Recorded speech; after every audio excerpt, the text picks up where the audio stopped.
रसायन विज्ञान। इस वीडियो में हम महेश कुमार बर्णवाल की किताब रसायन विज्ञान को कंप्लीट करेंगे। यह हमारा पहला अध्याय है, रसायन विज्ञान एक परिचय। रसायन विज्ञान विज्ञान की वह शाखा है जिसके अंतर्गत पदार्थों की रासायनिक संरचना, संगठन, गुणधर्मों तथा परस्पर रासायनिक अभिक्रियाओं और उनके परिणामों का अध्ययन किया जाता है। 18वीं शताब्दी के फ्रांसीसी रसायन शास्त्री एंटवान लवॉयज़ियर को आधुनिक रसायन विज्ञान का जनक माना जाता है। उन्होंने वर्ष 1778 में ऑक्सीजन तथा वर्ष 1783 में हाइड्रोजन की पहचान की तथा उनका नामकरण किया। साथ ही उन्होंने दहन की प्रक्रिया में ऑक्सीजन की भूमिका को भी स्पष्ट किया। केमिस्ट्री शब्द की उत्पत्ति। केमिस्ट्री अल्केमी अंग्रेजी भाषा ब्रिटेन। रसायन विज्ञान प्लस धातु विज्ञान प्लस ज्योतिष विज्ञान प्लस नक्षत्र विज्ञान प्लस औषधि विज्ञान। अल्कीमिया अरबी भाषा अरब, कीमिया ग्रीक भाषा यूनान और कीमेत इजिप्शियन भाषा मिस्र में केमिस्ट्री को कहा जाता है। रसायन विज्ञान की प्रमुख शाखाएं। भौतिक विज्ञान तथा जीव विज्ञान के साथ विज्ञान की एक प्रमुख शाखा के रूप में रसायन विज्ञान का विषय क्षेत्र अत्यंत व्यापक है, परंतु अध्ययन की सुविधा की दृष्टि से इसे 5 प्रमुख शाखाओं में विभाजित किया गया है। इन प्रमुख शाखाओं को पुनः अनेक उपशाखाओं में विभाजित किया गया है, जिनका संक्षिप्त विवरण निम्नवत है। रसायन विज्ञान: कार्बनिक रसायन, अकार्बनिक रसायन, विश्लेषणात्मक रसायन, भौतिक रसायन एवं जैव रसायन। कार्बनिक रसायन के अंतर्गत औषधीय रसायन, बहुलक रसायन, विन्यास रसायन, भौतिक कार्बनिक रसायन एवं कार्बन धात्विक रसायन का अध्ययन किया जाता है। कार्बनिक रसायन के अंतर्गत औषधि रसायन, बहुलक रसायन, विन्यास रसायन, भौतिक कार्बनिक रसायन और कार्बन धात्विक रसायन का अध्ययन किया जाता है। अकार्बनिक रसायन के अंतर्गत जैव अकार्बनिक रसायन, भू रसायन, नाभिकीय रसायन, पदार्थ रसायन, संश्लिष्ट अकार्बनिक रसायन का अध्ययन किया जाता है। विश्लेषणात्मक रसायन, फोरेंसिक रसायन, पर्यावरणीय रसायन, जैव विश्लेषणात्मक रसायन। वहीं भौतिक रसायन के अंतर्गत प्रकाश रसायन, रसायन गतिकी, विद्युत रसायन, तापीय रसायन, क्वांटम केमिस्ट्री तथा स्पेक्ट्रोस्कोपी का अध्ययन किया जाता है। जैव रसायन: आणविक जैव रसायन, रोग विषयक जैव रसायन, एंजाइमोलॉजी, कृषि जैव रसायन एवं आनुवंशिकी का अध्ययन किया जाता है।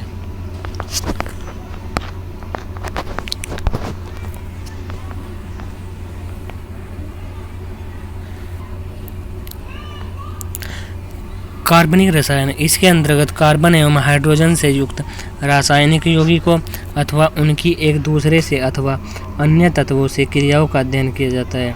उदाहरण ईंधन, प्लास्टिक, खाद्य योजक, प्रकाश संश्लेषण क्रिया आदि। अकार्बनिक रसायन: इसके अंतर्गत सभी अकार्बनिक एवं गैर हाइड्रोकार्बनिक यौगिकों तथा निर्जीव पदार्थों का अध्ययन किया जाता है। उदाहरण धातुएं, खनिज, सेल रेडियो सक्रिय तत्व आदि।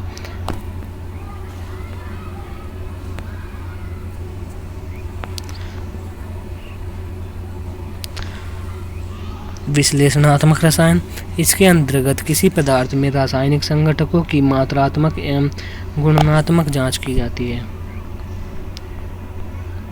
जैसे किसी खिलाड़ी के मूत्र के नमूने में ड्रग्स की जांच करना, जल के पीएच स्तर का पता लगाना आदि। भौतिक रसायन: इसके अंतर्गत अणुओं के भौतिक गुणों तथा भौतिक संरचना पर उनकी रासायनिक संरचना के प्रभावों का अध्ययन किया जाता है। इसके अतिरिक्त इस शाखा में रासायनिक अभिक्रिया की दर, प्रकाश के रासायनिक प्रभावों आदि का भी अध्ययन किया जाता है। जैव रसायन: इसके अंतर्गत सजीवों में घटित होने वाली रासायनिक अभिक्रियाओं, कोश के श्वसन, पाचन आदि रोगों एवं औषधियों का शरीर पर पड़ने वाले प्रभाव आदि का अध्ययन किया जाता है। रसायन विज्ञान का महत्व एवं विस्तार। रसायन विज्ञान का महत्व एवं विस्तार। मानव जीवन से संबंधित प्रत्येक क्षेत्र में रसायन विज्ञान ने अपनी महत्व एवं उपयोगिता सिद्ध की है। एक और विषय के रूप में रसायन विज्ञान प्रकृति में व्याप्त प्रत्येक पदार्थ की संरचना एवं गुणधर्म को समझने में सहायक है, वहीं दूसरी ओर रासायनिक सिद्धांतों के अनुप्रयोग मानव जीवन की अनेक समस्याओं के समाधान, आवश्यकताओं की पूर्ति आदि में सहायक है। इसके प्रमुख उदाहरण निम्नवत है। भोजन। रासायनिक उर्वरकों ने खाद्यान्न, फल, सब्जी एवं अन्य फसलों के उत्पादन में वृद्धि की है तथा कीटनाशकों के माध्यम से फसल सुरक्षा सुनिश्चित की गई है। इस प्रकार विश्व की विशाल जनसंख्या की खाद्य आवश्यकताओं की पूर्ति संभव हो सकी है। खाद्य संरक्षकों की खोज से डिब्बाबंद खाद्य पदार्थों को दीर्घकाल तक ताज़ा एवं सुरक्षित रखना संभव हो सका है। स्वास्थ्य। रसायन विज्ञान ने औषधि रसायन के माध्यम से विभिन्न औषधियों का निर्माण कर चिकित्सा सुविधाओं की उपलब्धता सुनिश्चित करने में सहायता प्रदान की है। उदाहरण पीड़ानाशक, प्रतिजैविक, विसंक्रामक, निषेचक, जीवन रक्षक औषधियाँ आदि।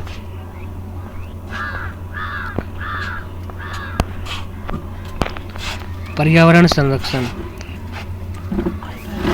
पर्यावरण अनुकूल रसायनों के निर्माण एवं रेफ्रिजरेटर में क्लोरोफ्लोरोकार्बन्स के स्थान पर हाइड्रोक्लोरोफ्लोरोकार्बन्स एवं हाइड्रोफ्लोरोकार्बन्स का विकल्प पर्यावरण संरक्षण में सहायक है। सुख, सुविधा एवं विलासिता। रसायन विज्ञान ने मानव जीवन को अत्यधिक सुविधायुक्त, सुखमय और सरल बनाया है। इसके प्रमुख उदाहरण निम्नवत हैं। संश्लेषित रेशों एवं रंगों के द्वारा सुंदर एवं गुणवत्तापूर्ण वस्त्रों का निर्माण, धातुक्रम के माध्यम से औद्योगिक विकास, अपमार्जक वसाओं, कागज, चीनी, सौंदर्य प्रसाधन इत्र आदि का निर्माण, कच्चे तेल के शोधन से पेट्रोल, डीजल, वैसलीन आदि का निर्माण, सुरक्षा एवं युद्ध। विभिन्न प्रकार के विस्फोटकों के निर्माण से शांति काल में सुरक्षा व्यवस्था सुदृढ़ रखने में तथा युद्ध के दौरान शक्तिशाली प्रतिरोध में सहायता मिली है। उदाहरण ट्राइनाइट्रोटॉल्यूइन, नाइट्रोग्लिसरीन, डायनामाइट आदि। अध्याय 2 द्रव्य एवं इसकी अवस्थाएं। Matter and it's states. द्रव्य। ब्रह्मांड में उपस्थित वह सब कुछ जिसमें द्रव्यमान हो तथा जो स्थान घेरता हो द्रव्य कहलाता है, अर्थात द्रव्यमान एवं आयतन युक्त प्रत्येक संरचना द्रव्य है। किसी वस्तु में उपस्थित द्रव्य की मात्रा, क्वांटिटी ऑफ मैटर, उस वस्तु का द्रव्यमान कहलाती है तथा वस्तु द्वारा घेरे गए स्थान की माप उसका आयतन कहलाती है। जल, वायु, मर्दा, सोना, कुर्सी, किताब आदि सभी वस्तुएं द्रव्य हैं, जबकि ऊर्जा, प्रकाश, ध्वनि, विचार, भावनाएं आदि द्रव्य नहीं हैं। इस विश्व की प्रत्येक वस्तु द्रव्य से निर्मित है, अर्थात वस्तु में निहित पदार्थ कोई, जबकि ऊर्जा, प्रकाश, ध्वनि, विचार, भावनाएं आदि द्रव्य नहीं हैं। इस विश्व की प्रत्येक वस्तु द्रव्य से निर्मित है, अर्थात वस्तु में निहित पदार्थ को ही द्रव्य कहा जाता है। द्रव्य की विशेषताएं। द्रव्य का निर्माण सूक्ष्म कणों से होता है। द्रव्य कणों के मध्य स्थान होता है। द्रव्य कण निरंतर गतिशील रहते हैं तथा तापमान बढ़ने पर उनकी गति अधिक तीव्र हो जाती है। द्रव्य कणों के मध्य एक आकर्षण बल कार्य करता है जो उन्हें एक दूसरे के साथ बांधे रखता है। द्रव्य के विभिन्न प्रकार पदार्थ कहलाते हैं, जैसे लोहा, मिट्टी, मोम आदि। पदार्थ के मिश्रण से बनी विशेष गुणधर्म वाली सामग्री वस्तुएं कहलाती हैं, जैसे गाड़ी, कपड़े, घर आदि। द्रव्य की अवस्थाएं। द्रव्य की तीन अवस्थाएं मुख्य हैं: ठोस अवस्था, द्रव अवस्था, गैस अवस्था। इसके अलावा अन्य अवस्था प्लाज्मा अवस्था एवं आइंस्टीन अवस्था होती है। ठोस अवस्था में पदार्थ के अणु पास पास होते हैं और द्रव अवस्था में पदार्थ के अणुओं के मध्य स्थान होता है, जबकि गैसीय अवस्था में पदार्थ के अणु दूर दूर होते हैं। ठोस अवस्था। ठोस अवस्था में वस्तु का आकार एवं आयतन निश्चित होता है। ठोस अवस्था में वस्तु का आकार एवं आयतन निश्चित होता है। जब इन द्रव्यों पर बाह्य बल लगाया जाता है तो इनमें अपना आकार बनाए रखने का गुण होता है, अर्थात इनमें नगण्य संपीड़ितता का गुण होता है। अर्थात इन्हें दबाने पर इनके आकार में परिवर्तन नहीं होता है। ठोस वस्तुओं में अंतर आणविक स्थान कम होता है, जबकि इनके अणुओं के मध्य आकर्षण बल अधिक होता है, अर्थात इनका घनत्व अधिक होता है। उदाहरण लकड़ी, लोहे की छड़, कांच, पत्थर आदि। द्रव अवस्था। द्रव अवस्था में पदार्थ का आकार अनिश्चित होता है, परंतु आयतन निश्चित होता है।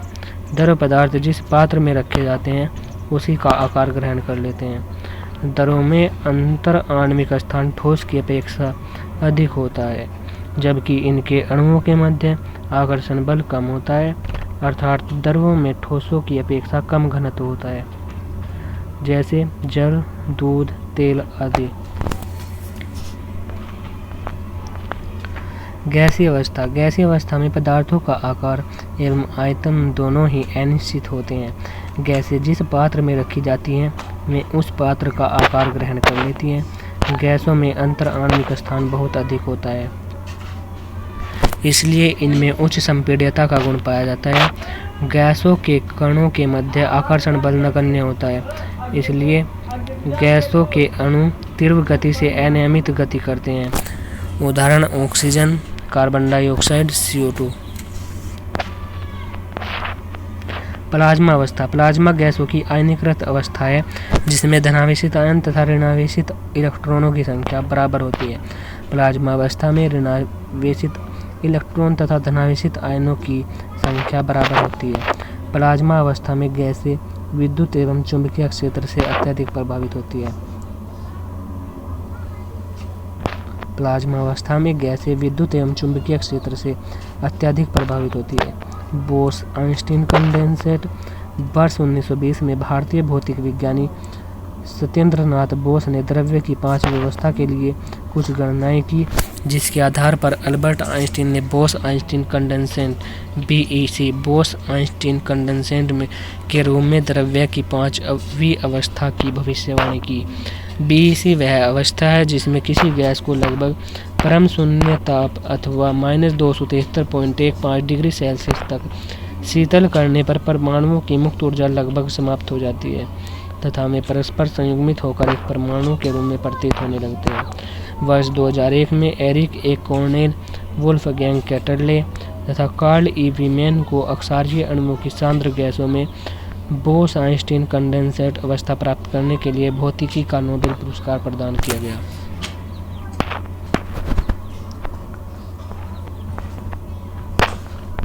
द्रव्य की भौतिक अवस्था में परिवर्तन। ताप, दाब तथा ऊर्जा आदि बाह्य बलों के प्रभाव से द्रव्य की सभी अवस्थाओं में परिवर्तन संभव है। द्रव्य की अवस्था परिवर्तन की 6 प्रक्रियाएं हैं, जो निम्नवत है। नंबर 1, गलन। किसी पदार्थ का ठोस अवस्था से द्रव अवस्था में परिवर्तन। कोई ठोस पदार्थ जिस ताप पर द्रव अवस्था में परिवर्तित हो जाता है वह ताप उसका गलनांक कहलाता है।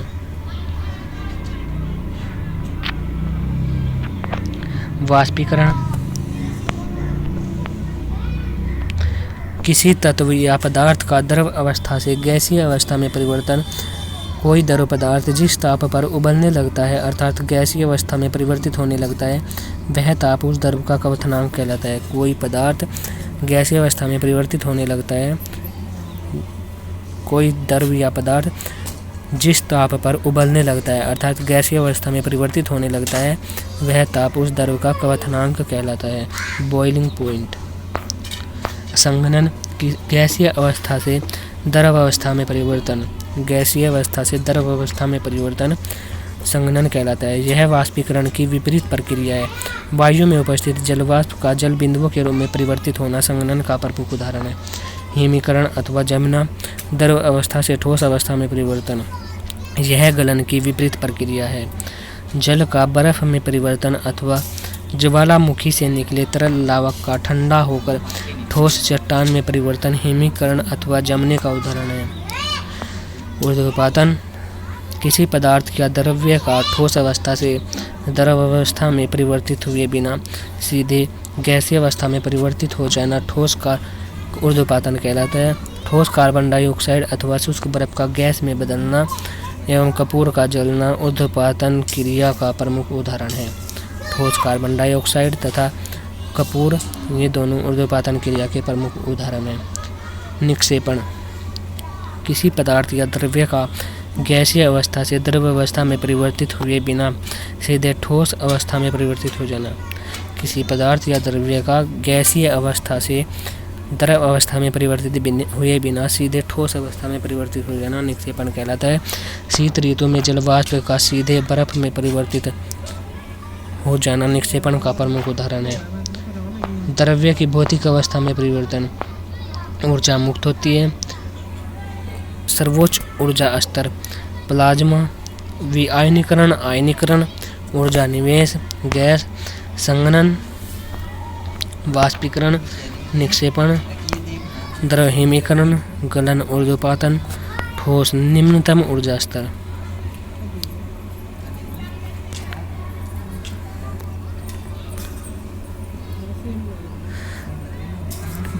प्लाज्मा से गैसीय अवस्था में परिवर्तित होना विआयनीकरण एवं गैस से प्लाज्मा में परिवर्तित होना आयनीकरण कहलाता है। वहीं गैस से सीधे ठोस अवस्था में परिवर्तित होना, गैस से सीधे ठोस अवस्था में परिवर्तित होना, जैसे जलवाष्प का सीधे बर्फ में परिवर्तित होना निक्षेपण कहलाता है। वहीं ठोस से सीधा गैस में परिवर्तित होना ऊर्ध्वपातन कहलाता है और गैस से द्रव अवस्था में परिवर्तन संघनन कहलाता है। वहीं द्रव से ठोस अवस्था में परिवर्तित होना हिमीकरण कहलाता है और ठोस से द्रव अवस्था में परिवर्तित होना गलन, जबकि द्रव से गैस अवस्था में परिवर्तित होना वाष्पीकरण कहलाता है। सर्वोच्च ऊर्जा स्तर से निम्नतम ऊर्जा स्तर पर ऊर्जा मुक्त होती है, जबकि निम्नतम ऊर्जा स्तर से सर्वोच्च ऊर्जा स्तर पर ऊर्जा का निवेश होता है। द्रव्य का रासायनिक वर्गीकरण, द्रव्य के रासायनिक संगठन के आधार पर इसे निम्नलिखित वर्गों में विभाजित किया जाता है। द्रव्य, द्रव्य पदार्थ मिश्रण, पदार्थ के दो भाग हैं, तत्व एवं यौगिक। मिश्रण के दो भाग हैं, सममांगी मिश्रण, विषमांगी मिश्रण। तत्व धातु, अधातु, उपधातु, यौगिक कार्बनिक, अकार्बनिक। सममांगी मिश्रण में विलयन, जबकि विषमांगी मिश्रण में कलील अथवा कोलाइड निलंबन। और विलयन के अंतर्गत ठोस विलयन, द्रव्य विलयन एवं गैसीय विलयन आता है, जबकि कलील अथवा कोलाइड मिश्रण के अंतर्गत फोम, पायस, सोल, हाइड्रोक्लोराइड आते हैं।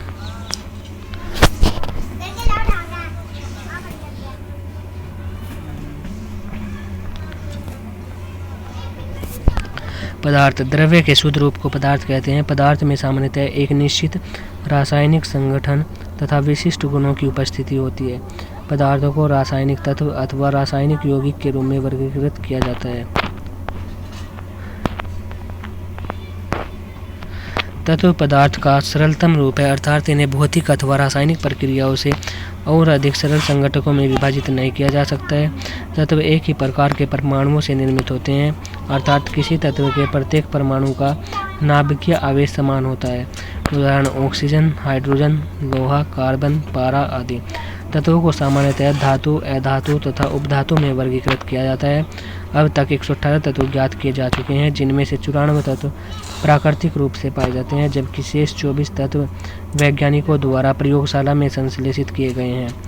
इन सभी तत्वों को रूसी रसायन विज्ञानी दिमित्री मेंडलीफ द्वारा निर्मित आवर्त सारणी पर आधारित आधुनिक आवर्त सारणी में परमाणु क्रमांक के अनुसार व्यवस्थित किया गया है। यौगिक, यौगिक दो अथवा दो से अधिक तत्वों के एक निश्चित अनुपात में रासायनिक संयोजन के परिणाम स्वरूप निर्मित होते हैं तथा एक इकाई के रूप में परिवर्तित हो जाते हैं। यौगिक भी तत्वों के समान शुद्ध पदार्थ होते हैं, परंतु तत्वों के विपरीत यौगिकों को अधिक सरल संघटकों में विभाजित किया जा सकता है। उदाहरण जल, H2O, हाइड्रोजन तथा ऑक्सीजन अणुओं के मध्य 2:1 के अनुपात में संयोजन। नमक, NaCl, सोडियम तथा क्लोरीन के अणुओं के मध्य 1:1 के अनुपात में संयोजन। यौगिकों को सामान्यतः कार्बनिक यौगिक तथा अकार्बनिक यौगिक के रूप में वर्गीकृत किया जाता है। मिश्रण, अनिश्चित अनुपात में 2 अथवा 2 से अधिक पदार्थों का ऐसा भौतिक संयोजन जिसमें कोई रासायनिक अभिक्रिया न हो तथा सम्मिलित पदार्थों की मूल विशेषताओं में परिवर्तन न हो मिश्रण कहलाता है। मिश्रण में सम्मिलित अवयवों को विभिन्न भौतिक क्रियाओं जैसे निस्पंदन, आसवन, ऊर्ध्वपातन आदि के द्वारा पुनः पृथक किया जा सकता है।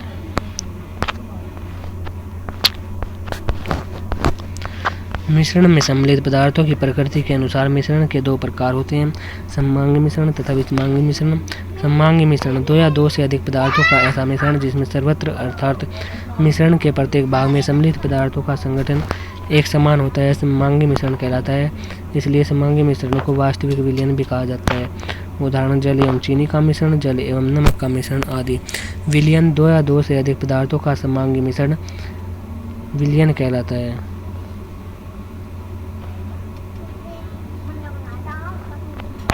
विलयन में मिश्रित पदार्थों के कणों का आकार 1 नैनोमीटर से भी कम होता है। इसलिए ये पदार्थ परस्पर इस प्रकार संगठित हो जाते हैं कि उन्हें बिना किसी यंत्र की सहायता से सामान्य आंखों से देखना संभव नहीं होता।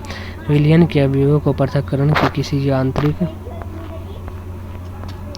विधि जैसे निस्यंदन द्वारा पृथक नहीं किया जा सकता है। विलयन मुख्यतः दो प्रकार के पदार्थों का मिश्रण होता है। विलायक वह पदार्थ जिसमें अन्य पदार्थों को घोलने की अक्षमता होती है, विलायक कहलाता है।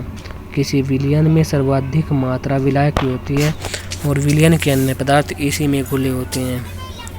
जल H2O एसिटिक अम्ल CH3COOH, acetone CH3COCH3, benzene C6H6, chloroform CHCl3, ethanol CH3CH2OH आदि विलायकों के प्रमुख उदाहरण हैं। विलय वे पदार्थ जो विलायक में घुले रहते हैं विलय कहलाते हैं। किसी विलयन में विलायक की तुलना में विलय की मात्रा कम होती है। जल एवं नमक के विलयन में जल विलायक तथा नमक विलय है। इसी प्रकार आर्द्र वायु में जल वाष्प विलय है।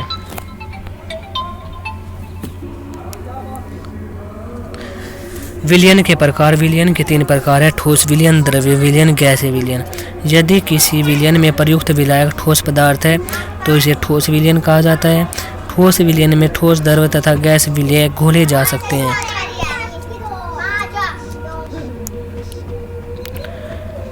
ठोस विलयन में ठोस, द्रव तथा गैसीय विलय घोले जा सकते हैं। उदाहरण ठोस विलायक विलय: तांबा, सोना, पैलेडियम। तांबा, टीन एवं एल्यूमीनियम विलय होते हैं। सोने में पारा द्रव विलय होता है और पैलेडियम में हाइड्रोजन गैस विलय होती है। द्रव विलयन: यदि किसी विलयन में प्रयुक्त विलायक तरल पदार्थ हो तो इसे द्रव विलयन कहा जाता है। द्रव विलयन में लगभग सभी गैसें, द्रव तथा ठोस विलय घोले जा सकते हैं। द्रव विलायक विलय: जल में चीनी ठोस, जल में इथेनॉल द्रव, जल में ऑक्सीजन, कार्बन डाइऑक्साइड गैस इत्यादि विलय है। गैसीय विलयन: यदि किसी विलयन में प्रयुक्त विलायक गैस हो तो वह विलयन गैसीय विलयन कहलाता है। गैसीय विलयन में कुछ निश्चित दशाओं में केवल गैस ही घोली जा सकती है। गैसीय विलयन में कुछ निश्चित दशाओं में केवल गैस ही घोली जा सकती है। वायु गैसीय विलयन का सर्वप्रमुख उदाहरण है, जिसमें नाइट्रोजन गैस विलायक की भूमिका में होती है तथा ऑक्सीजन, कार्बन डाइऑक्साइड, जलवाष्प आदि गैसें विलय के रूप में विद्यमान होती हैं। विषमांगी मिश्रण: दो या दो से अधिक पदार्थों का ऐसा मिश्रण जिसमें सम्मिलित पदार्थों का संगठन सर्वत्र एक समान नहीं होता तथा वे परस्पर अलग अलग दिखाई देते हैं, विषमांगी मिश्रण कहलाता है। उदाहरण जल और तेल तथा जल और बालू का मिश्रण आदि। विषमांगी मिश्रण को मुख्यतः 2 वर्गों में विभाजित किया जाता है, कलील अथवा कोलाइड तथा निलंबन। कलील अथवा कोलाइड विभिन्न पदार्थों का वह मिश्रण जिसमें मिश्रित पदार्थ के कण एक दूसरे में सर्वत्र बिखरे रहते हैं परंतु पूर्णतः मिश्रित नहीं होते हैं, कलील अथवा कोलाइड कहलाते हैं। कोलाइड के विभिन्न रूप अग्रलिखित हैं: झाग, पायस, emulsion, foam, sol, aerosol, gel आदि। निलंबन: वह विषमांगी मिश्रण जिसमें बड़े आकार के ठोस कण विद्यमान होते हैं और वे द्रव में घुलते नहीं हैं बल्कि मिश्रण पात्र की तलहटी में एकत्र हो जाते हैं। बड़े आकार के कारण इन कणों को सूक्ष्मदर्शी की सहायता के बिना ही देखा जा सकता है। तथा सामान्य फिल्टर पेपर से पृथक भी किया जा सकता है। उदाहरण बालू और जल का मिश्रण, वायु में धूल के कण आदि।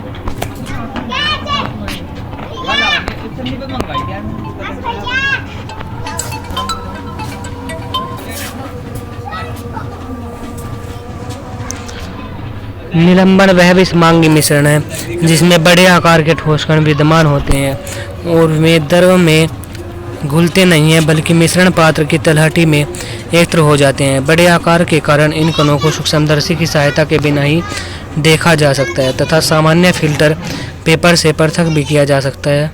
उदाहरण बालू और जल का मिश्रण, वायु में धूल के कण आदि।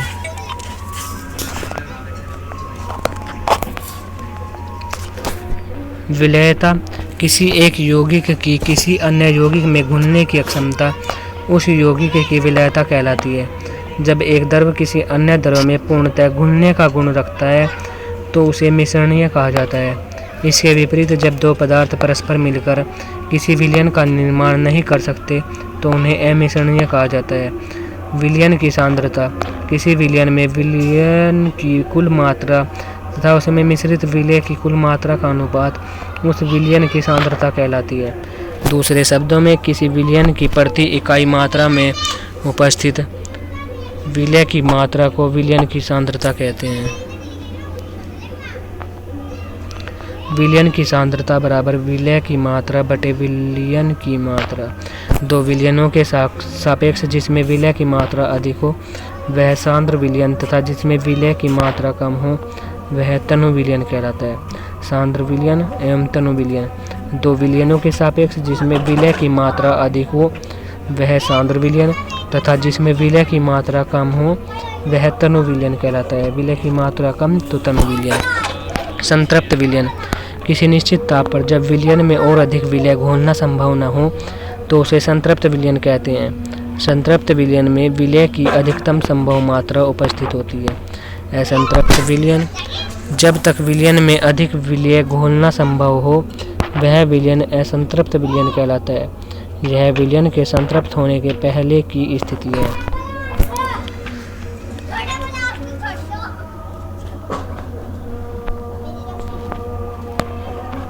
कोलाइडी विलयन का वर्गीकरण।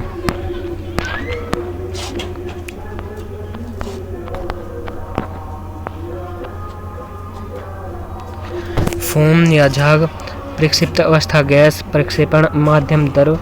उदाहरण साबुन का झाग फोम अवस्था में रहता है।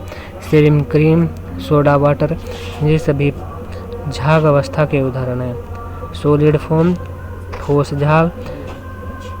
ठोस झाग के अंतर्गत केक, ब्रेड, प्यूमिस, पत्थर आदि आते हैं। एरोसोल के अंतर्गत धुंध, कोहरा, बादल आदि उदाहरण है। एरोसोल के उदाहरण धुंध एरोसोल का उदाहरण है। कोहरा, धुंध को हेज कहते हैं, कोहरा और बादल।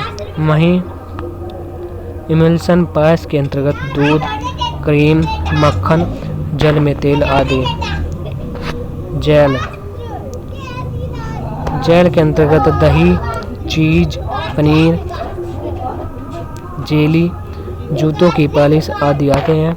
वहीं एरोसोल के अंतर्गत धुआं, धूल आदि आते हैं। सोल के अंतर्गत रंग, पेंट, कोशिका तरल, स्याही आदि आते हैं। वहीं सॉलिड सोल के अंतर्गत मिश्र धातुएं, रंगीन कांच, रत्न, माणिक पत्थर आदि आते हैं। टिंडल प्रभाव जब प्रकाश की किसी कोलाइडी विलयन अथवा छोटे कणों वाले निलंबन से होकर गुजरता है तो मिश्रण में उपस्थित कणों के द्वारा प्रकाश का परिकीर्णन हो जाता है और प्रकाश पुंज दिखाई देने लगता है। इसे विल्स टिंडल परिकीर्णन भी कहा जाता है। प्रकाश के परिकीर्णन की मात्रा प्रकाश की आवृत्ति तथा मिश्रण के कणों की घनत्व तथा आकार पर निर्भर करती है।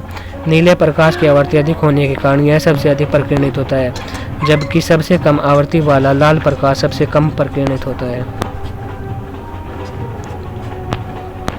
टिंडल प्रभाव के उदाहरण अंधेरे कमरे अथवा घने जंगल में प्रकाश पड़ने पर प्रकाश पुंज के मार्ग में उपस्थित धूलकण चमकते हुए दिखाई देते हैं। सिनेमा हॉल में प्रोजेक्टर द्वारा पर्दे पर प्रकाश पुंज डालने पर उसके मार्ग में उपस्थित धूल के कण चमकते दिखाई पड़ते हैं। ब्राउनियन गति किसी तरल में निलंबित कण निरंतर अन्य गतिमान कणों से टकराकर अनियमित गति करते रहते हैं, जिसे ब्राउनियन गति अथवा अनियमित गति कहते हैं। इसे जिग-जैग मोशन भी कहा जाता है।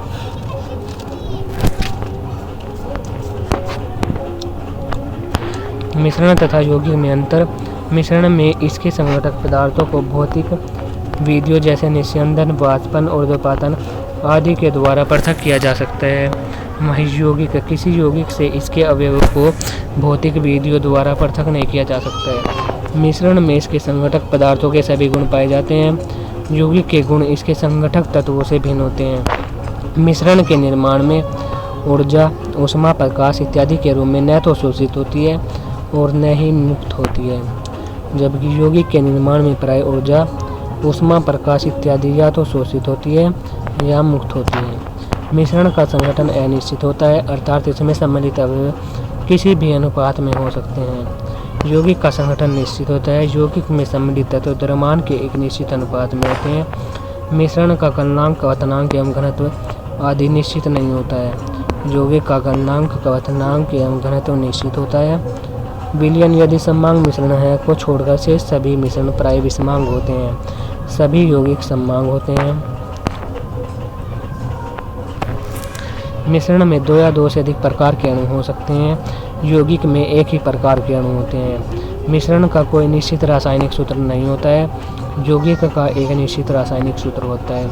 मिश्रण का घनत्व संघटक पदार्थों के घनत्व का औसत होता है। यौगिक का घनत्व संघटक पदार्थों के घनत्व से भिन्न होता है। साथ ही यह अवयवी पदार्थों के घनत्व का औसत नहीं होता है। मिश्रण के अवयवों का पृथक्करण। मिश्रण में सम्मिलित संघटक अवयवों को विभिन्न भौतिक विधियों के माध्यम से पृथक किया जा सकता है। मिश्रणों के पृथक्करण की प्रमुख विधियां निम्नलिखित है। मिश्रण पृथक्करण की विधियां: क्रिस्टलीकरण, आसवन, वर्णलेखन, वाष्पीकरण, ऊर्ध्वपातन, अवसादन, विनिस्तारण, निस्यंदन, अपकेंद्रण। क्रिस्टलीकरण यह किसी मिश्रण से ठोस विलय को पृथक करने की विधि है। मिश्रण को गर्म करने पर उसमें उपस्थित विलय पदार्थ रवेदार पदार्थ के रूप में पृथक हो जाते हैं और अशुद्धियाँ विलयन में ही शेष रह जाती है। उदाहरण: समुद्री जल से नमक का निर्माण क्रिस्टलीकरण के द्वारा किया जाता है। क्रिस्टलीकरण के द्वारा समुद्री जल से नमक का निर्माण किया जाता है। आसवन इस विधि से दो या दो से अधिक भिन्न भिन्न क्वथनांकों वाले पदार्थों के मिश्रण को उबालकर उनमें उपस्थित विभिन्न घनत्व वाले द्रव्यों को पृथक किया जाता है। निम्न क्वथनांक वाले द्रव्य का वाष्पीकरण शीघ्र तथा उच्च क्वथनांक वाले द्रव्य का वाष्पीकरण धीमा होता है। दोनों द्रव्यों के वाष्पों को संघनित करके उन्हें शुद्ध रूप में एकत्र कर लिया जाता है। उदाहरण: कच्चे तेल से ईंधन के विभिन्न रूपों का पृथक्करण, अल्कोहल निर्माण, साबुन निर्माण उद्योग में स्पेंट लाइन, ग्लिसरॉल का शोधन आदि। आसवन के विभिन्न प्रक्रियाएं हैं: प्रभाज्यासवन, वाष्पासवन, सरल आसवन आदि। वर्णलेखन विधि की खोज मिखाइल स्वेट ने की थी। इस विधि का प्रयोग भिन्न भिन्न अवशोषण अक्षमता वाले तथा एक ही विलायक में घुलनशील विलय पदार्थों को पृथक करने के लिए किया जाता है। उदाहरण: प्राकृतिक रंगों तथा डाई से वर्णकों का पृथक्करण।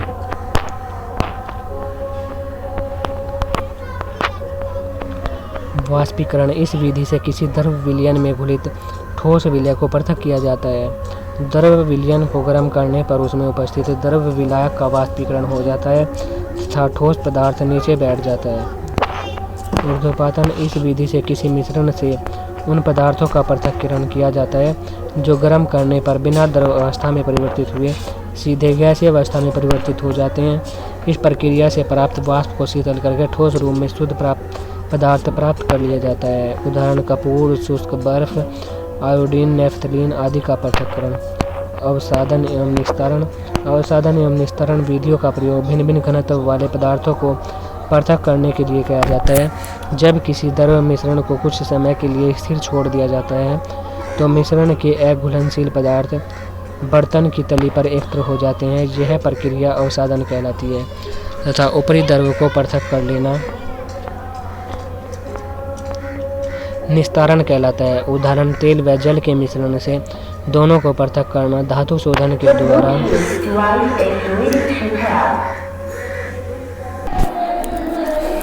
निस्यंदन। निस्यंदन विधि का प्रयोग किसी सरल मिश्रण से अघुलनशील ठोस पदार्थों को पृथक करने के लिए किया जाता है। इस प्रक्रिया में मिश्रण को एक छन्नीत्र से प्रवाहित किया जाता है, जिससे द्रव तो प्रवाहित होकर दूसरी ओर निकल जाता है, परंतु बड़े कणों वाला निलंबित ठोस पदार्थ छन्नीत्र से न प्रवाहित हो पाने के कारण पृथक हो जाता है। उदाहरण गंदे जल का शुद्धिकरण। अपकेंद्रण। जब किसी तरल मिश्रण को तीव्र गति से घुमाया जाता है तो केंद्र से बाहर की ओर प्रभावी अपकेंद्रीय बल के प्रभाव के कारण अधिक घनत्व वाले पदार्थ केंद्र अथवा अक्ष से दूर मिश्रण के पात्र की परिधि पर एकत्र हो जाते हैं तथा कम घनत्व वाले पदार्थ केंद्र अथवा अक्ष के समीप एकत्र हो जाते हैं। उदाहरण दूध से मक्खन निकालना, रक्त व मूत्र के परीक्षण के लिए विभिन्न संघटकों का पृथक्करण आदि।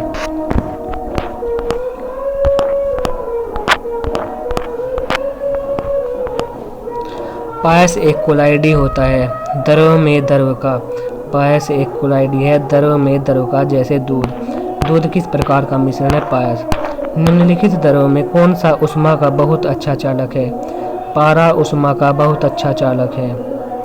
निम्नलिखित द्रव में कौन सा ऊष्मा का बहुत अच्छा चालक है? पारा ऊष्मा का बहुत अच्छा चालक है। रासायनिक रूप से शुष्क बर्फ वस्तुतः क्या है? रासायनिक रूप से शुष्क बर्फ ठोस कार्बन डाइऑक्साइड है। आयोडीन और पोटेशियम क्लोराइड के मिश्रण से आयोडीन को पृथक किया जा सकता है ऊर्ध्वपातन द्वारा। अशुद्ध कपूर को शुद्ध किया जाता है। अशुद्ध कपूर को शुद्ध ऊर्ध्वपातन द्वारा किया जाता है। शुद्ध।